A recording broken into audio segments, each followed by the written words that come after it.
So it seems that I am audible and slides are also visible to you all. Okay, ठीक हो गया.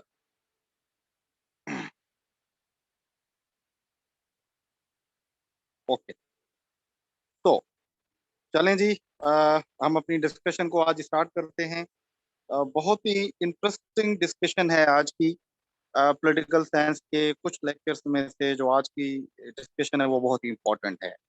और इसमें से काफी डिस्कशन ऐसी है जो डिस्कशन आपने पहले सुनी हुई होगी, और कुछ डिस्कशन ऐसी है जो आपने सुनी तो हुई होगी बट आप लोगों को पता नहीं होगा एक्चुअल वो चीज है क्या. तो बहुत ही इंटरेस्टिंग, बहुत ही इंपॉर्टेंट कंसेप्ट हैं कुछ.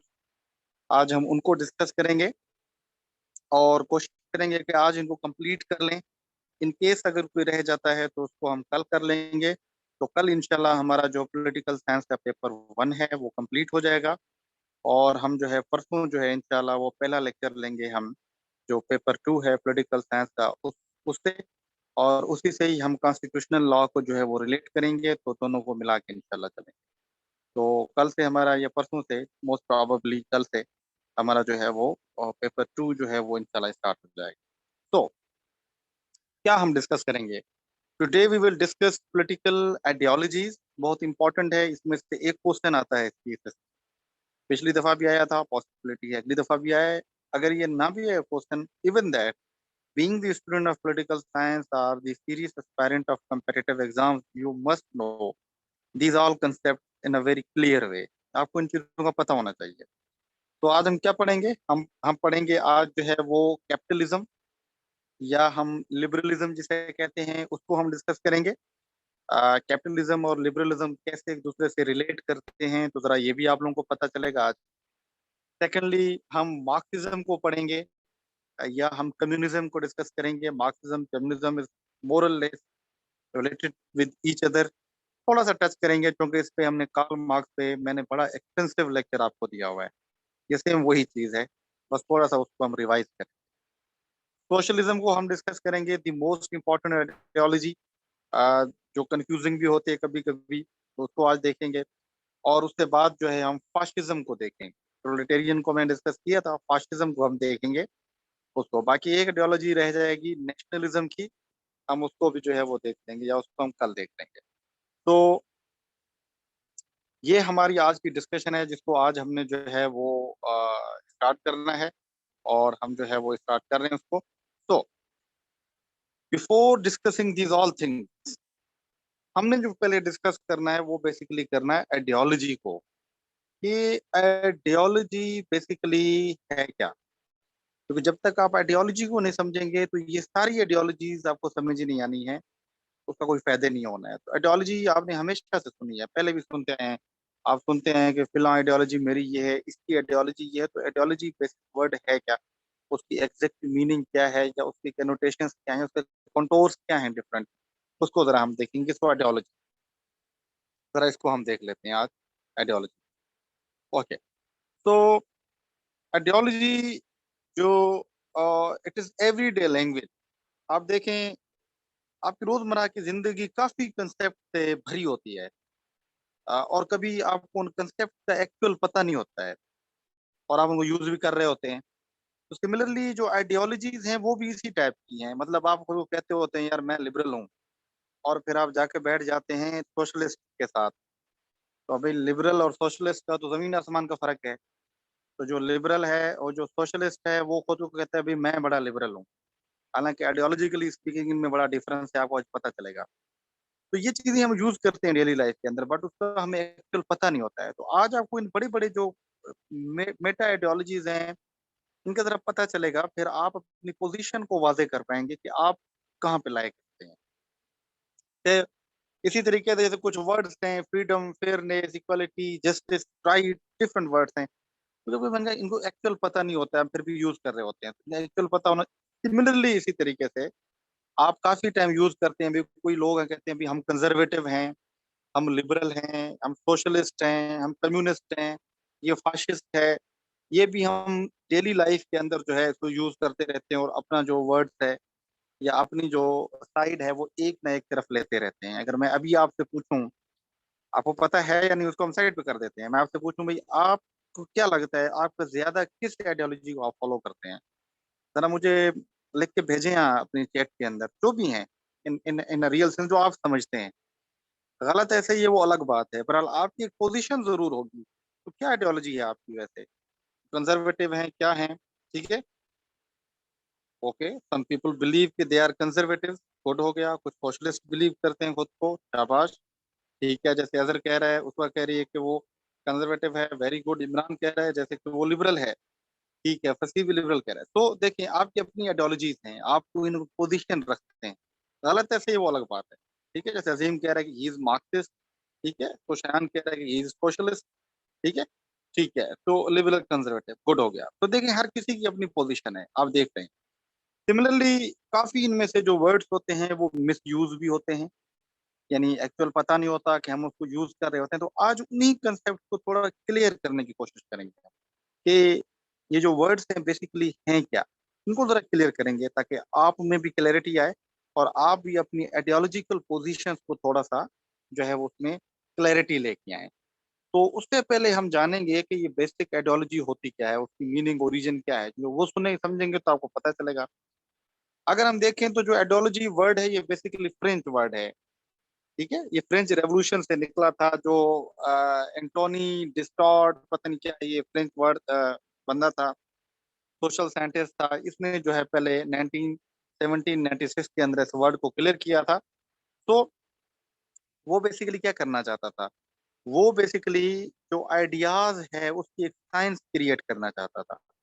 वो बिलीव रखता था कि जैसे फिजिक्स है, केमिस्ट्री है, बायोलॉजी है, ये डिफरेंट डिफरेंट चीजों को स्टडी करती है, पॉलिटिकल साइंस है। मैं एक ऐसी फील्ड बनाना चाहता हूँ जो आइडियाज को डिस्कस करे। और वो उन आइडियाज को डिस्कस करने की जो फील्ड बना रहा था उसको वो आइडियोलॉजी का नाम देता था। ये बिलीव कि वो आइडियोलॉजी है। तो ये जो बेसिक वर्ड है means science of idea, literally an ideology.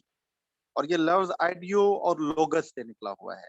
Audio means idea, लोगस means study, study of idea, ठीक है। तो ये बेसिकली उस सेंस में लेके जा रहा था। तो ये फ्रेंच, फ्रांस का वर्ड है, फ्रेंच से निकला है तो with a rationalist zeal typical of enlightened men, he believed that it was possible to uncover the origins of ideas objectively, proclaimed that this new science would come to end the some status as established natural sciences such as biology and zoology. तो enlightenment के अंदर काफी दिमाग खराब हुए थे, आपको पता है। आज भी दोबारा पढ़ेंगे कि हम चीजों को साइंटिफिकली देखने की कोशिश कर रहे थे। जब इंडस्ट्रियल रेवोल्यूशन आया, एनलाइटनमेंट आई, तो उस टाइम पे इसके भी दिमाग में थोड़ी हवा भर गई थी कि भाई मैं भी एक साइंस क्रिएट करता हूँ, और वो साइंस होगी आइडियाज की। जैसे कि नेचुरल साइंसेस होती हैं, तो मैं इसको ऐसे बनाऊंगा। तो उसके लिए उसने उस साइंस को नाम देना चाहा ideology. Ideas and लोगस means study of ideas. ये वर्ड बेसिकली आइडियोलॉजी का है। ये वहीं से जो है वो हमने वो किया हुआ है। तो देयर फोर, अगर हम इन सारी चीजों को देखें तो देयर आर वेरियस जो डेफिनेशंस हैं वो जो है वो आइडियोलॉजी के साथ अटैच होती हैं। For example, some people believe that it is a political belief system. कुछ लोग कहते हैं कि आइडियोलॉजी एक पॉलिटिकल बिलीफ सिस्टम होता है, कि आप पॉलिटिकली किस चीज पे बिलीव रख रहे हैं उसको हम कहते हैं आइडियोलॉजी। कुछ लोग कहते हैं कि it is an action oriented set of political ideas, कि आप कुछ पॉलिटिकल आइडियाज के बेसिस पे अपने एक्शन करते हैं, तो कहते हैं उसको भी आइडियोलॉजी कहते हैं। फॉर एग्जाम्पल, कुछ लोग कह रहे थे हम लिबरल हैं, तो आप जब ऐसे एक्शन करेंगे जो आपके लिबरल होने को शो करेंगे तो वो भी आपकी आइडियोलॉजी बन जाएगी। सिमिलर तरीके से the ideas of the ruling class, अब ये मार्क्सिस्ट जो है वो ये बिलीव रखते हैं कि भाई आइडियोलॉजी की माना होती है रूलिंग क्लास के जो भी आइडियाज हो हम उनको फॉलो करते हैं, वो आइडियोलॉजी बन जाती है। इसी तरीके से some people believe the world view of particular social class और सोशल ग्रुप। पर्टिकुलर एक सोशल ग्रुप या एक सोशल क्लास जब अपना वर्ल्ड व्यू रखता है, चीजों को अंडरस्टैंड करता है किसी एक पर्सपेक्टिव में, हम उसको भी आइडियोलॉजी कहते हैं। अगर आप मार्क्सिस्ट हैं तो हर हर चीज को आप क्लास कॉन्सेप्ट के अंदर देखेंगे, आप वेल्थ के अंदर देखेंगे। अगर आप कंजर्वेटिव हैं तो आप हर तरीके को ट्रेडिशंस अपने एक्सपीरियंस के बेस पे देखेंगे। अगर आप लिबरल हैं तो आप जो है चीजों को लिबरिटी के बेसिस के ऊपर देखेंगे, तो आपका अपना पर्सपेक्टिव होता है। तो A sense of collective belonging, an officially sanctioned set of ideas used legitimize a political system or regime. ये भी बड़ी इंटरेस्टिंग है डेफिनेशन। वो कहते हैं कि ये एक कलेक्टिव बिलोंगिंग होती है, यानी ज्यादा से ज्यादा लोग किसी एक आइडिया को जो बिलोंग करते हैं, ऑफिशियली उस चीज को अनाउंस किया जाता है, और वो किसी एक पॉलिटिकल सिस्टम को लेजिटिमाइज करने के लिए जो आइडियाज यूज होते हैं, हम उसको भी पॉलिटिकल आइडियोलॉजीज कहते हैं। फॉर एग्जांपल भुट्टोइज्म, देखा है क्या है भुट्टोइज्म का, ज्यादा लोग उसको मानते हैं। सिमिलरली जो है उसको ऑफिशियली सैंक्शन किया गया भुट्टो के दौर में, और वो भुट्टो के दौर को लेजिटिमाइज कर रही है। इसी तरीके से रियासत मदीना का कंसेप्ट है, नया पाकिस्तान का कंसेप्ट है। दीज आर आइडियोलॉजीज बेसिकली, और इम्पोर्टेंटली टू नेशन थ्योरी, ये टू नेशन आइडियोलॉजी। ठीक है, तो इसको भी हम क्या कहते हैं, तो ये टू नेशन थ्योरी जो है, ये टू नेशन आइडियोलॉजी भी है, ये भी आपकी एक ऑफिशियल है, सैंक्शनड है, और पाकिस्तान के आइडिया को लेजिटिमाइज करने के लिए यूज होती है। सिमिलरली कुछ लोग बिलीव करते हैं कि it is an abstract and highly systematic set of political ideas. ये एब्स्ट्रैक्ट होता है आइडियाज, यानी इन इन इन आइडियाज को आप छू नहीं सकते हैं, ये एब्स्ट्रैक्ट होते हैं, जस्ट आप इनको फील करते हैं, देखते हैं। नेशनलिज्म, फाशिज्म, सोशलिज्म आपने देखे नहीं है, एब्स्ट्रैक्ट आइडियाज हैं, पर वो आइडियाज पावरफुल हैं, तो हम उनको भी आइडियाज, उनको भी जो है हम आइडियोलॉजी कहते हैं। तो ये तो डिफरेंट डेफिनेशंस हैं जो किसी एक पर्टिकुलर आइडियोलॉजी के साथ जो है वो मुंसलिक हैं। तो अभी आप कौन सी आइडियोलॉजी की डेफिनेशन को लेते हैं, वो आप पे डिपेंड करता है।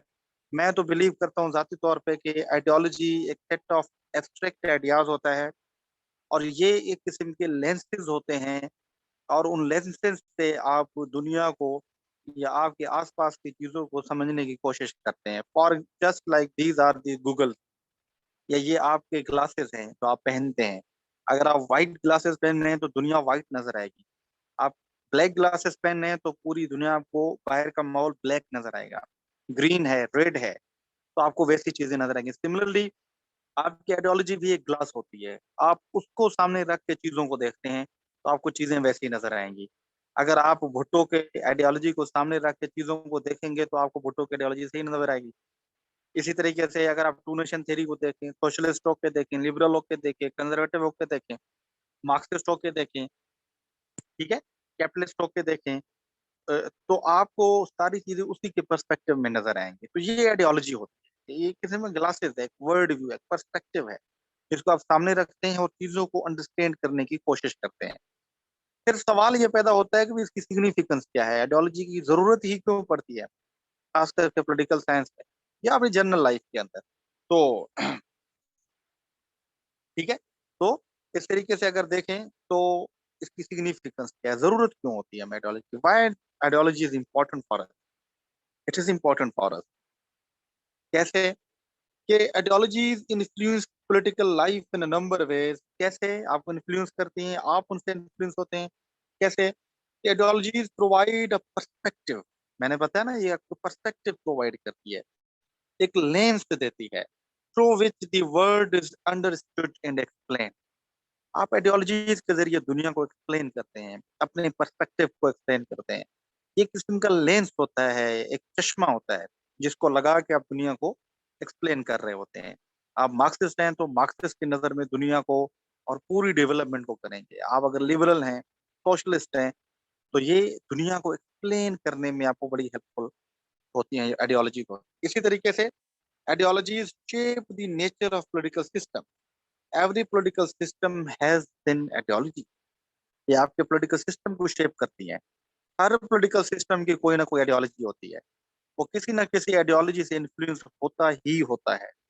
हमारा पॉलिटिकल सिस्टम है इस्लामिक आइडियोलॉजी से इन्फ्लुएंस है, इंडियन पॉलिटिकल सिस्टम है सेक्युलर से है, अभी वो थोड़ा हिंदुइज्म से हो गया है। ईरान का देखें तो वो थोड़ा मजहबी है, शिया से ज्यादा इन्फ्लुएंस है आइडियोलॉजी से।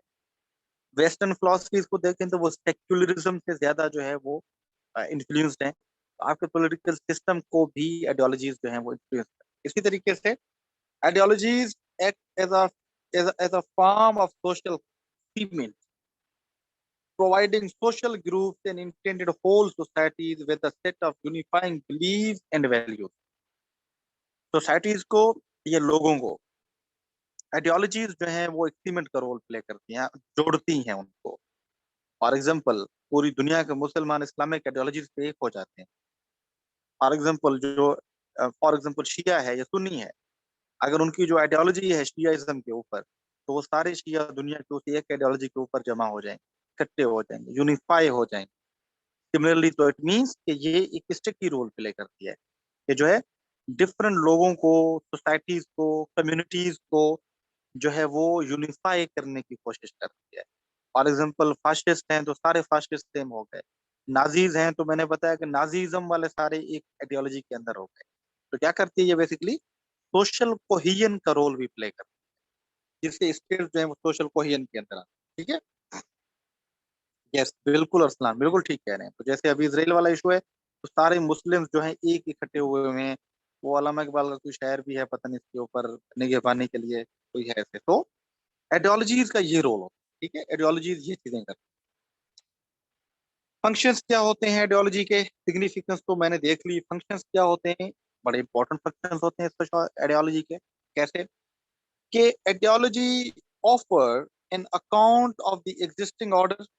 ठीक है, हाँ पासवानी के लिए फैजान ठीक कह रहे हो। ठीक है, तो offer an account of existing order usually in the form of world view. तो पहला जो काम है आइडियोलॉजी का वो वर्ल्ड व्यू प्रोड्यूस करना है। आइडियोलॉजी हमेशा आपको वर्ल्ड व्यू प्रोड्यूस करती है, वो आपको वर्ल्ड व्यू देती है। एग्जिस्टिंग जो ऑर्डर है, आइडियोलॉजी आपको उसके बारे में बताती है। एक तो जो फंक्शन है वो आइडियोलॉजी का, वो आपको इस सेंस के अंदर मिल रहा है कि वो क्या करती है, it basically gives you a world view. दुनिया को देखने का तरीकेकार आपको आइडियोलॉजी बताती है। एक तो फंक्शन ही है। दूसरा, advance the model of desired future, a vision of the good society. Very interesting. Ideology to some extent normative भी होती है। कैसे कि आप एक पर्टिकुलर आइडियोलॉजी को लेते हैं और वो फ्यूचर का पर्सपेक्टिव आपको बताती है, फ्यूचर कैसा होना चाहिए। कुछ लोग कहते हैं कि यार फ्यूचर बड़ा जो है वो इक्वलिटी के बेस पे होना चाहिए। सम पीपल बिलीव के फ्रीडम के बेस पे होना चाहिए। सम पीपल बिलीव के जो है सोशल जस्टिस के बेस पे होना चाहिए। तो जो आइडियोलॉजी है it basically provides you a future perspective, आपको प्रिडिक्ट करने के तरीकेकार बताती है आइडियोलॉजी। इसी तरीके से thirdly, explain how political change can and should be brought about. तो तीसरा फंक्शन जो है पॉलिटिकल आइडियोलॉजी का, ये बताती है कि एग्जिस्टिंग पॉलिटिकल सिस्टम को चेंज कैसे किया जाए, इसमें रिफॉर्म्स कैसे लाए जाएं, वो आपको आइडियोलॉजी बताती है। आइडियोलॉजी आपको बताएगी कि इसको चेंज कैसे करना है और नए सिस्टम को कैसे डेवलप करना है। ये तीन मेन फंक्शन हैं जो आपको आइडियोलॉजी जो है वो प्रोड्यूस करती है। ओके, अभी ये चीजें समझने के बाद जरा एक और कंसेप्ट के ऊपर आते हैं बिफोर गोइंग मेन आइडियोलॉजीज। आपको आइडियोलॉजी क्लियर हो गई कि आइडियोलॉजी की मीनिंग क्या है, इसकी ओरिजिन क्या है, सिग्निफिकेंस क्या है, एंड लास्टली उसके फंक्शंस क्या हैं। यहाँ तक क्लैरिटी है। अभी थोड़ा टाइप्स के ऊपर जाते हैं हम कि आइडियोलॉजीज के डिफरेंट टाइप्स होते हैं। कुछ आइडियोलॉजीज आपको जो मिलती हैं वो मिलती हैं आपको लेफ्ट आइडियोलॉजीज और कुछ राइट आइडियोलॉजीज।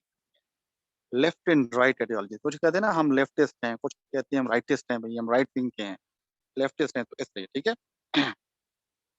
ठीक है, ओके। तो थैंक यू नेम। ओके, इसको देखते हैं कि लेफ्ट और राइट आइडियोलॉजीज का कंसेप्ट क्या है। इसको जरा मैं इसको पढ़ने से पहले थोड़ा सा कंसेप्ट आपको समझा देता हूँ। एक्चुअली ये लेफ्ट और राइट का जो कंसेप्ट है, ये कंसेप्ट जो है ठीक है, ये जो कंसेप्ट है ओके, ये जो कंसेप्ट है, ये लेफ्ट और राइट का जो कंसेप्ट है, ये बेसिकली निकलता है फ्रेंच रेवोल्यूशन से। तो इसको जरा मैं समझा देता हूँ, थोड़ा माइंड में रखिए ये कंसेप्ट निकला कहाँ से। सीन एक्चुअली ये हुआ था कि फ्रेंच रेवोल्यूशन, जो कि मैंने थोड़े आपको इंसाइट्स दे दी थी फ्रेंच रेवोल्यूशन की। अगर आप ज्यादा इसको पढ़ना चाहेंगे तो मेरा इसके ऊपर एक बड़ा एक्सटेंसिव लेक्चर है फ्रेंच रेवोल्यूशन के ऊपर, वो भी मैं आप लोगों के साथ जो है वो शेयर कर लूंगा। तो मैं यूरोपियन हिस्ट्री पढ़ाता हूँ तो उसके हिसाब से वो मैंने किया हुआ है, तो वो भी आपके साथ शेयर कर दूंगा। बहरहाल थोड़ा पर्सपेक्टिव दे रहा हूँ आपको। हुआ ये कि फ्रेंच रेवोल्यूशन जब आया 1789 में, मैंने बताया कि लुई 14 था, फ्रेंच की जो पोजीशन थी उस टाइम पे, उसके खिलाफ जो है लोगों ने रेवोल्यूशन लाना शुरू किया।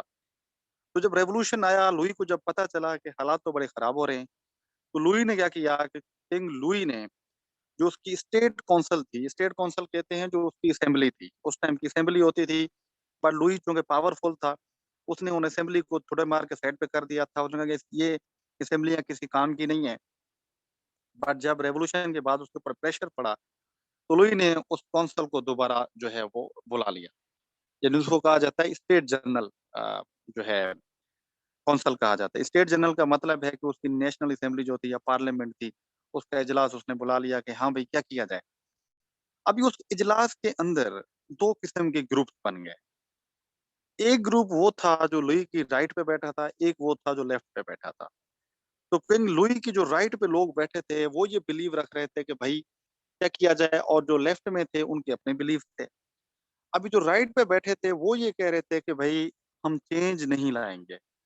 अगर हमें लुई को साइड पे करना भी है या इस सिस्टम को चेंज करना है तो हम ग्रेजुअल चेंज के साथ आएंगे, सडन चेंज हम कभी नहीं बर्दाश्त करेंगे। ऑन दी अदर हैंड जो लेफ्ट पे बैठे थे वो कह रहे थे नहीं, सवाल ही पैदा नहीं होता ऐसे, चेंज आएगी और रेवोल्यूशनरी आएगी। भले ही उसके लिए हमें खून भी करने पड़ जाए, हम ये कुर्बानी देने के लिए तैयार हैं, और हम जो हैं वो रेवोल्यूशन लेके आएंगे। तो ये बेसिक डिबेट थी जहां से राइट और लेफ्ट विंग का कंसेप्ट डेवलप हुआ। इसी तरीके से जो राइट विंग में बैठे थे वो एग्जिस्टिंग ऑर्डर को मेंटेन करने पे बिलीव रख रहे थे। वो ज्यादातर मजहबी लोग थे, इसलिए उनको जो है वो कंजर्वेटिव भी कहा जाता है। ठीक है। और जो और द अदर हैंड जिसको रेडिकल भी कहा जाता है, ऑन द अदर हैंड जो लेफ्ट पे बैठे थे वो रेवोल्यूशनरी थे। वो कह रहे थे कि नहीं भाई, हमने चेंज करना है इसको, हमने टोटल एक जो है एक नया सेटअप जो लाना है। उसको उन्होंने कहा कि भाई ये लेफ्ट विंग के हैं। तो ये लेफ्ट और राइट की जो कंसेप्ट है ये वहां से डेवलप हुए, यानी right wing which believe in the status को, ऑन द अदर हैंड जो लेफ्ट विंग है वो बिलीव करता है स्टेटस को चेंज करना चाहिए, रेवोल्यूशन लाना चाहिए। ये लेफ्ट और राइट आइडियोलॉजीज का कंसेप्ट बेसिकली वहां से डेवलप हुआ है। अभी जरा इसको देख लेते हैं। So the origins of the term left and right in politics date back to the French Revolution and the seating arrangements of radicals and aristocrats. ठीक है, इस तरीके से जी जो है मियाँ रजा, हम इसको देखते हैं आगे, ये सारा कॉन्सेप्ट क्लियर हो जाएगा। At the first meeting the state general, मैंने बताया 1789 में स्टेट जनरल की मीटिंग हुई। कुछ लेफ्ट में बैठ गए, कुछ राइट में बैठ गए, कुछ कह रहे थे एग्जिस्टिंग ऑर्डर हो, कुछ कह रहे थे चेंजिंग होनी चाहिए। So the left-right divide therefore originally reflected the stark choice between revolution and reaction. यहाँ पे डिवाइड हो गई, कुछ रिएक्शनरी थे वो रेवोल्यूशन के खिलाफ, कुछ रेवोल्यूशनरी थे जो स्टेटस को चेंज करना चाहते थे। जो रेवोल्यूशनरी थे वो लेफ्ट में बैठे थे, और जो रिएक्शनरी थे वो राइट में बैठे थे। तो left and right has had been used to sum up the contrasting attitudes of political change in general. Left wing thinking welcoming change, left wing हमेशा चेंज को वेलकम करती है, usually based on the believes in progress, while right wing resist change and seeks to defend the status quo. ठीक है, ये दोनों main जो थे वो पोजीशंस।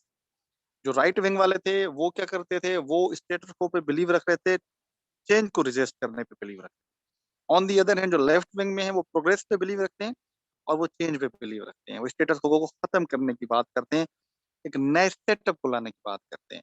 इसको लेफ्ट और राइट विंग के अंदर रखा जाता है। अभी एक नई डिवीजन भी आ गई है जिसको हम कहते हैं सेंट्रलिस्ट, जो सेंटर में आता है। कुछ उसमें फीचर्स लेफ्ट के होते हैं, कुछ राइट में होते हैं, और वो बीच में अपना काम चलाते हैं। ठीक है।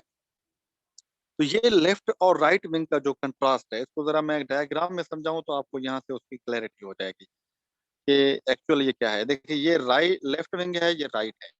तो अगर आइडियोलॉजीज के हिसाब से बात करेंगे कौन सी आइडियोलॉजीज लेफ्ट में आती है, कौन सी राइट में आती है, तो यहाँ से आपको अंदाजा हो जाएगा कैसे कि लेफ्ट विंग में कम्युनिज्म आता है। कम्युनिज्म बिल्कुल लेफ्ट की पॉलिसी है, हार्ड कोर लेफ्टिस्ट होते हैं। इसी तरीके से जो सोशलिज्म है वो भी आपका लेफ्ट में आता है। ऑन दी अदर जब हम फाशिज्म में जाते हैं तो एक्सट्रीमली राइट आइडियोलॉजी है, राइट विंग है। और जो कंजर्वेटिज्म है वो भी राइट में आता है। टू सम एक्सटेंट जो लिबरलिज्म है वो भी राइट में आता है, बट कभी कभी हम लिबरलिज्म को सेंटर पे भी रखते हैं। ये डिवाइड है। इसी को अगर मजीद देखें तो ये देखिए, ये बिल्कुल राइट पे, यहाँ से कम्युनिज्म बिल्कुल राइट पे, यहाँ पे थोड़ा राइट के बीच में जो है कंजर्वेटिज्म आता है, यहाँ पे सोशलिज्म आता है, और लिबरलिज्म आपको जो है वो सेंट्रलिस्ट नजर आता है। उसके जो आइडियोलॉजीज हैं जो उसके फीचर्स होते हैं वो सेंट्रलिस्ट में आते हैं। ये एक डिफरेंस है राइट विंग और लेफ्ट विंग के अंदर। तो गाइस इसमें थोड़ी क्लैरिटी हुई है आपको कि राइट विंग और लेफ्ट विंग में क्या डिफरेंस है। यहाँ तक चीजें क्लियर हैं तो हम अपनी आइडियोलॉजी के ऊपर अभी चलते हैं जरा। पहली आइडियोलॉजी जिसको हम फिगर करेंगे that is about liberalism. Liberalism word बड़ा आपको कंफ्यूज करता है, आज इसको देख लेते हैं, ठीक है। ओके, तो यहाँ तक चीजें क्लियर हैं कि आइडियोलॉजी की ओरिजिन क्या है, आइडियोलॉजी की मीनिंग क्या है, आइडियोलॉजी की सिग्निफिकेंस क्या है, और जो नहीं नॉर्मेटिव नहीं होते, normative is something very different, नहीं। और आइडियोलॉजी के फंक्शंस क्या हैं और लेफ्ट और राइट विंग आइडियोलॉजी में क्या डिफरेंस है, यहाँ तक चीजें क्लियर हैं आपकी। अगर क्लियर हैं तो आगे चलते हैं। ओके गुड, तो लिबरलिज्म को जरा डिस्कस करते हैं, इसको बड़े गौर से सुनना है। काफी लोग इसको कंफ्यूज भी करते हैं और हमको बड़ा फिलोसफिकल लेवल पे इसको हम पढ़ेंगे, ठीक है, फिलोसफिकल लेवल के ऊपर, यानी कोई आम डेफिनेशन के तौर पे नहीं पढ़ेंगे, इसके बेसिक्स को जरा देखें। तो जरा आते हैं लिबरलिज्म की तरफ। बड़ा जाना पहचाना सा वर्ड है।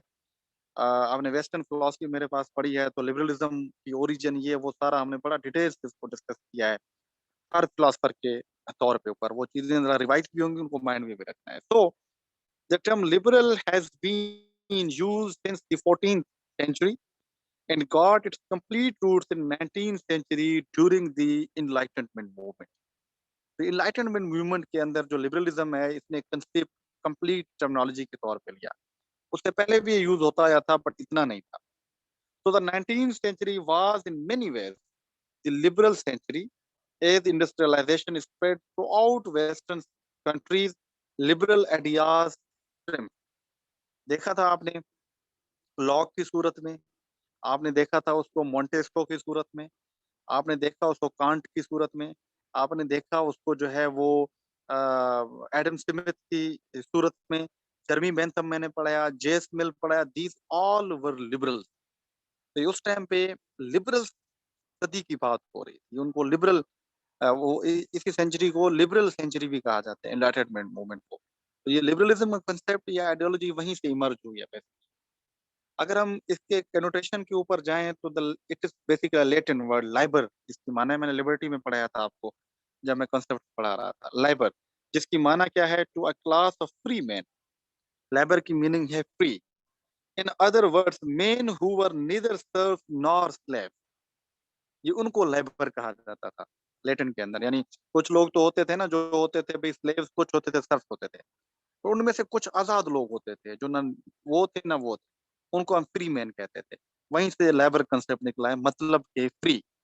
इसी तरीके से the central theme of liberal ideology is a commitment to the individual and the desire to construct a society in which in which in which people can satisfy their interest and achieve fulfilment. तो इसके अपने beliefs हैं, ये मैं बताता हूँ सारी detail से। अजीमा बिल्कुल ठीक कह रहे हैं, लिबरलिज्म इंडिविजुअलिज्म इंटरचेंजेबल होता है, इसका फीचर इसको देखते हैं आगे आप, ठीक है। तो जो लिबरलिज्म है इसकी अपनी कमिटमेंट्स हैं, और उसके कमिटमेंट्स क्या हैं, उसके असम्पशंस पे आपको सारा जो है वो पता चल जाएगा। ये सारे कंसेप्ट हम आगे देखते हैं। तो जरा आते हैं इसकी असम्पशंस के ऊपर, कोर फीचर्स के ऊपर, कि जो लिबरलिज्म है उसके बेसिकली फीचर्स क्या हैं या उसकी असम्पशंस क्या हैं, जहाँ से पता चले जिसपे वो बिलीव रखता है, एलिमेंट्स कौन से हैं। पहला एलिमेंट है इंडिविजुअलिज्म, द फर्स्ट वन। यानी जो भी लिबरल होगा, ठीक है, जो भी जो आपका कहें लिबरल होगा, पहला बिलीव उसका इंडिविजुअलिज्म के ऊपर ऊपर होगा। तो इंडिविजुअलिज्म का मतलब क्या है? तो individualism is the belief in the supreme importance of individual over any social group और कलेक्टिव बॉडी। बड़े गौर से सुनना है, सोशलिज्म तभी समझ आएगा जब इसको पढ़ेंगे। ये इंडिविजुअलिज्म पे बिलीव रखते हैं, मतलब कि इंडिविजुअल इंपॉर्टेंट है, ये सोसाइटी को नहीं देखते, ये इंडिविजुअलिज्म को देखते हैं। यानी एक ग्रुप को भी नहीं देखता है, लिबरल्स जो हैं वो इंडिविजुअल को देखते हैं, इंडिविजुअल इंपॉर्टेंट है, ग्रुप या सोसाइटी इंपॉर्टेंट नहीं है। Why? Because a belief in the primacy of individual is the characteristic theme of liberal ideology. वो एक लिबरल के ऊपर बिलीव रखते हैं, इंडिविजुअल के ऊपर। तो society is simply a collection of individuals each seeking to satisfy their own needs and interests, which is called atomism। Simple इसका मतलब है। वो कहते हैं भी क्यों इंडिविजुअल इंपॉर्टेंट है, वो कहते हैं देखिए भी सोसाइटी में इंडिविजुअल्स होते हैं, हर इंडिविजुअल अपने इंटरेस्ट के पीछे भागता है, क्योंकि हर इंडिविजुअल अपने इंटरेस्ट के पीछे होता है, तो वो सोसाइटी के इंटरेस्ट को नहीं देखता है, वो अपने इंटरेस्ट को देखता है। क्योंकि हर इंडिविजुअल अपने इंटरेस्ट को देखता है, लिहाजा वो इम्पोर्टेंट है, सोसाइटी इम्पोर्टेंट नहीं है। इसको एक नाम देते हैं, एटोमिज्म दिया जाता है। एटोमिज्म बेसिकली एटम से वर्ड निकला है। आपने देखा है ये जो अ, कोई भी ऑब्जेक्ट हो उसमें डिफरेंट एटम्स होते हैं और वो सेपरेट रहते हैं एक दूसरे से। इसी तरीके से सोसाइटी में डिफरेंट इंडिविजुअल्स होते हैं। वो इंडिविजुअल्स, हर इंडिविजुअल अपनी हैसियत खुद रखता है, लिबरल्स बिलीव करते हैं, लिबरलिज्म बिलीव रखता है, और वो सोचता भी खुद है, करता भी खुद है, वो अपने कॉन्सिक्वेंसेज का जिम्मेदार भी खुद होता है। तो इसलिए ये कहते हैं कि ये जी बिल्कुल यूटिलिटेरियनिज्म के ऊपर आएंगे, बिल्कुल सही कह रहे हैं अजीम, ठीक है।